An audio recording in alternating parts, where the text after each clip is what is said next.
So I was teaching a class this past weekend, and in it I was explaining the often overlooked, multifaceted role of developing the working alliance. The therapeutic relationship that we share with our clients, with our patients, and as therapists in a clinical environment, we're sometimes reparenting. We are reattachment figures for some. We model for our clients what it's like to attune so that in the safe container of the therapeutic relationship, we help them to experience what it's like to be attuned to be heard, to be understood, to be cared about, to be accepted, to be valued, and that's essential, especially if the client has experienced attachment trauma, or has experienced less than optimal caregiving or attunement or empathy or safety or protection from their caregivers before. If their capacity to attune, and or to regulate the emotions that relating to others can trigger, if that's been compromised, or if it's not fully developed, or if it's derailed in some way, that's traumatizing in itself. And it makes the client more vulnerable to any kind of trauma later on in life.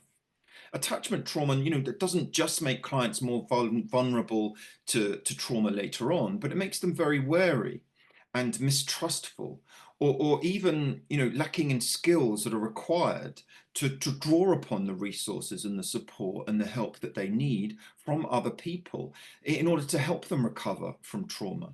And that may include trusting and receiving help from us, the therapist, the clinician.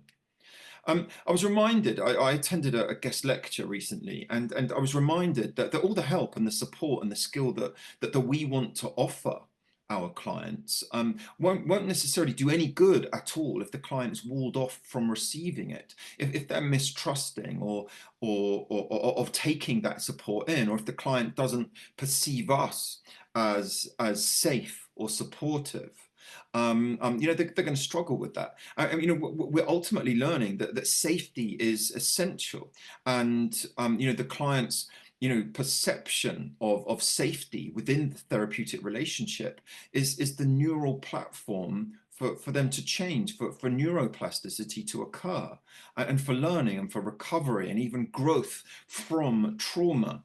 And as always, we foster this neuroception of safety with openness, with curiosity, with acceptance in our stance toward the client's experience. We offer compassion and comfort and shared positive emotions.